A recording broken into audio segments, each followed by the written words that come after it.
Hello, this is Rob Polenic of Brutal Iron Gym.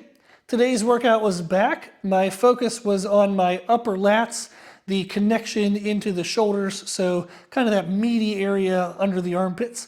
This would be a great workout to correct invisible lat syndrome, if you have that, so that way it's not invisible anymore. You can actually build up the muscles. I started with a superset of a cable high row. The idea of this is I was leaning forward and pulling from an angle slightly above my head and my chest and squeezing into that upper lat connection. This did allow other muscles to help, like my biceps, maybe a little bit of lower traps because I was allowing my shoulders to move, but it really helped to warm up the upper lat connection and build the mind muscle connection for that area. So it was a really good exercise to start with. And I did pauses in the contractions, which again helps that mind muscle connection.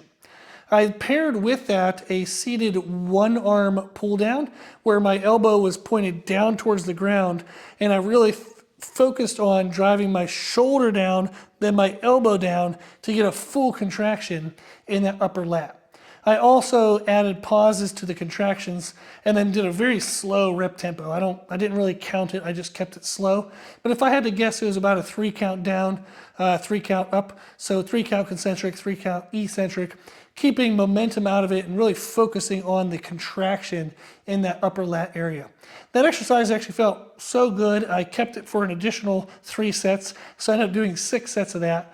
But the second set of 3 sets, there we go.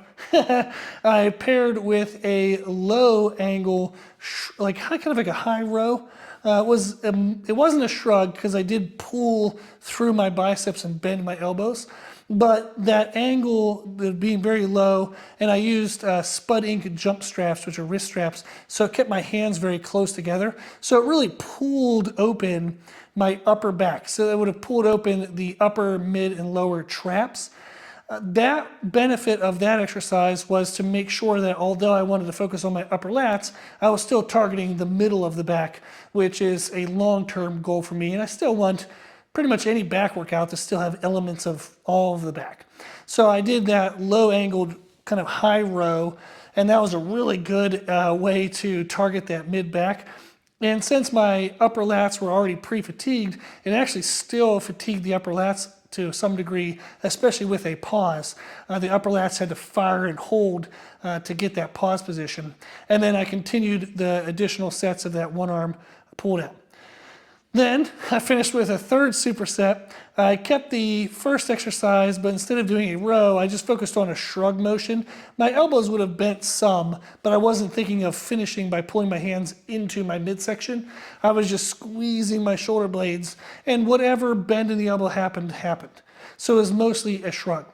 And then I did a kind of leaning forward, wide overhand grip pull down, and kept my elbows flared out, so that way I could better isolate that upper lat connection. If you bring your elbows in, you're gonna draw in more of the mid and lower lats. So I kept my elbows flared out to really isolate the upper lats. On both of those movements, I did really high reps. The cable stack I have here is from Sorinex, and when I ordered for them, I wanted to order heavier stacks, but there was miscommunication and I didn't get the heavier stacks, so bummer on that. So I have to pre-fatigue my movements. If I'm going to do a compound movement on the cable stacks, I have to pre-fatigue it. You can add bands, which I do from time to time, but they don't feel the same as when you just do straight weight on a cable stack. So to me, they're not equal. They would be considered just a different variation. So that was why the lat pull downs were second after the isolation of the single arm pull downs.